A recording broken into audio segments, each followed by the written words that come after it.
Hello everyone, how's your day? I hope it's good. Today we have stories from our malicious compliance, where we have poor management cause some incident to occur. But it could be prevented if management hear their employee. Who says we need that anti-slip surface on the outdoor pavement. Everyone below you, that's who. Story takes place in the latter half of 2022 in the UK. Names and company changed/not mentioned due to NDA and overzealousness on behalf of company. Part 1. The issue begins. I worked at a major tourist attraction during this time, and we got thousands of customers every day. Part of our attraction was outside, and we had expanded part of the outside to accommodate new parts for the attraction. In order to blend with the theme of the new section, a brand new brick pavement was installed in the area. Upper management had at the time a tendency to not think things 100% through, and this was no different. The big thing was that it was decided not to install an anti-slip surface on the brick pavement. Now we were in the middle of summer and it was a particularly dry summer, but nonetheless when it isn't dry we got a lot of rain and a lot of snow and frost. We need that anti-slip surface. We told upper management this, and as per usual, fell on deaf ears. Winter comes far too soon, and with it all the rain that was meant for summer and to make up for a dry autumn. And the winter of 2022 was bad for the UK. Temperatures fell to single digits, and then negative in the Celsius. With the cold came a permanent frost over the brick pavement, and the beginning of malicious compliance. Part 2. The compliance. The first slips and falls heralded us to the idea. At the time, the company required us to write in paper accident and incident reports about everything if something bad happened. Now, anyone who's worked in tourist attractions, we've all seen kids fall from being too excited, and we often do a polite to see if blood/gore/missing limbs are present. And if all is good, we just ignore it. No one likes paperwork. Not to mention, due to upper management's distaste for us, we had to take the long way to the offices where the paper was to fill it in, and get someone to cover us while we filled it in. Upper management hated us being in their special offices and not out with the paying customers. It is worth mentioning in their defense, our lower managers and middle managers were on our side, because even they knew what upper management was doing was utter nonsense. So they saw what we were doing and agreed with it. What happened was every single slip that occurred outside on the impromptu ice rink that was the brick pavement we would report. That's about 15 to 20 minutes of us in the warmth, not freezing our butts off, writing about how someone had slipped in the exact same manner as the last 10 people, all in plain view of upper management. I like to believe they began working from home more due to us being there in their office. I learned from one of our lower managers, that is a dear friend, that the stack of reports handed to upper management was measurable in inches. I do not regret saying I was one of the top 3 contributors to that pile. Part 3. The bare minimum response. Upper management finally began to make efforts to fix the situation. They decided to just cordon off the vast majority of the brick pavement with temporary, ugly barriers, and put down anti-slip mats to make a path for the parts of the attraction that they wanted visitors to walk in. They thought they had won. We knew better. Anyone who has worked with tourists knows that tourists are a special breed of stupid. Told not to touch the very important items? They will touch. Told to keep their kids near and not let them wander off? I think the record for no lost kids was 4 hours. And so these barriers that everyone is required to respect.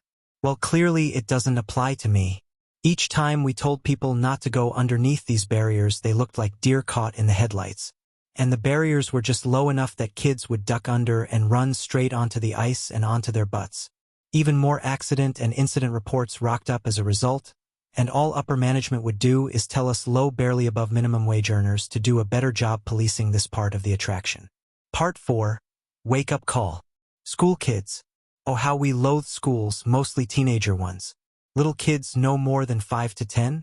Oh, they were delightful, we were happy with them. The main reason was because the teachers, who are still responsible for the kids no matter what, actually followed our guidelines.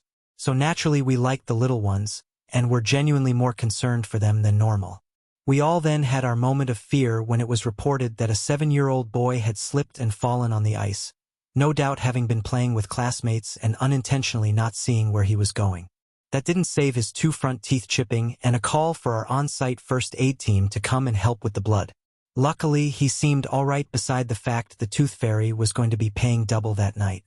But for us, lower and middle management, it was the final straw. I wish I had taken a photo of that accident and incident report for posterity, the number of people co-signing it. Part 5, the fallout. Nobody wants a lawsuit, and that kid's parents had grounds to do so like nobody's business. The fact a child had been injured from negligence did not look good on upper management's part, and it wasn't as if they could pretend nothing had happened.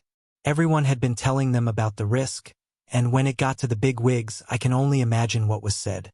Miraculously, and within 2 days of the kid's teeth, they put an anti-slip surface on the brick pavement, at what was probably more of a cost than had they just done so in the summer. The barriers were removed, and the number of paper accident and incident reports dramatically decreased. They finally also got around to installing tablet devices with which we could fill in reports without needing to drop position. Our lives were made easier, they got an earful, and that kid probably has a fun story for when he's older and has kids himself. I'd like to say upper management learned their lesson and took our words on board for future endeavors. But that is like expecting the dog to not poop on the carpet after the first time you shove their nose into it. I no longer work there for other reasons, and many of the people who joined in the act of malicious compliance have since gone elsewhere. But for nearly 3 glorious months, you had never seen a department work together like ours in that way before or since. TLDR, management refused to properly prepare a pavement for winter and didn't like us telling them to do so. Cue winter and 3 months of regular accident and incident reports in front of them, plus a kid losing his 2 front teeth later. And miraculously they found the money to treat the pavement. This is a great example of classic workplace malicious compliance, where employees follow company protocols to the letter to highlight the flaws in management's decisions.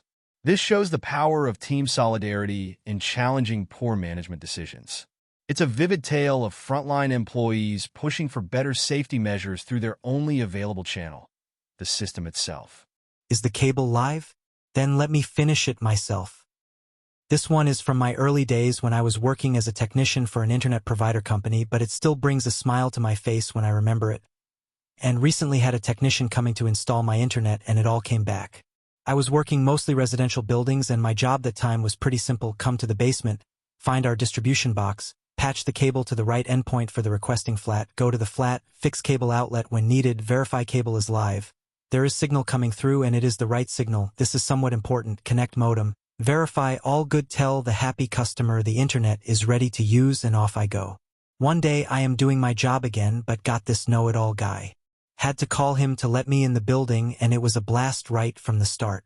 First he told me he knew exactly where my company distribution box is, only to lead me to the electricity provider box.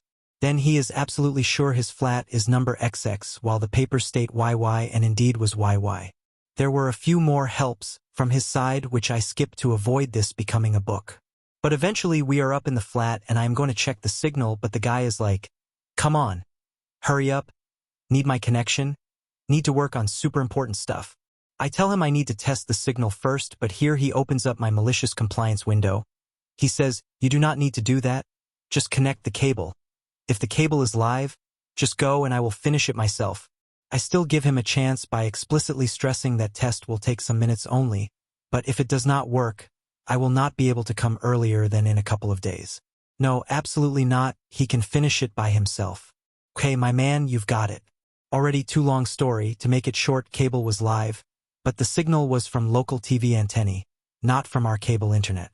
This was actually relatively common issue at that time. Older residential buildings, reused wiring, cable patching to a wrong one, and was not so hard to fix once you knew what's wrong. I only imagine what the guy tried to make it work before calling our call center to schedule my visit again. What I know is I came to the flat 3 days later only to be greeted by his lovely wife, which made me some tea and thanked me for being kind and fixing the problem. To come to a closure, when a technician came to install my internet a few days ago, I made him some tea and told him to take his time and do all that's needed. We had a little chat, and guess what?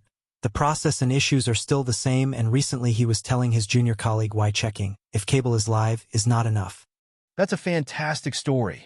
It really captures the mix of comedy and frustration technicians face with overconfident customers, especially when a little malicious compliance comes into play. It's great that you could share a laugh with your own technician and pass along the lesson. This story is a perfect reminder of why following standard checks isn't just bureaucracy. It saves everyone a lot of frustration. Careful how you word that contract. In the early days of the British colony in Sydney, Australia, the authorities viewed the Church of England as part of the establishment and required convicts to attend church every Sunday in an attempt to install good morals. This grated somewhat on those of the convict population who were from a Roman Catholic background, particularly the Irish. As the colony developed, and grants of land were made further away from Sydney Cove, the initial settlement point, churches of the Church of England flavor were set up, and ministers appointed to preach to and pastor the locals. Fairly early in the days of the colony, a settlement was established at Windsor, about 40 kilometers per 25 miles northwest of Sydney Cove. Settlers farming on granted land nearby could apply to have convicts to work as farm laborers and domestic servants. These arrangements involved written contracts specifying the responsibilities of the landholders and the convicts. These contracts included the stipulation that the convicts must attend the church service at St. Matthew's Church, Windsor, every Sunday. The Roman Catholic priests in Sydney did not take this lying down.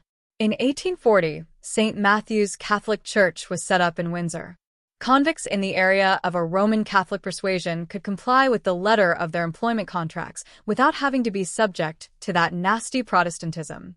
This is a fascinating example of early colonial dynamics and religious tensions within the British colony in Australia, particularly between the Protestant establishment and the Catholic, largely Irish, convict population.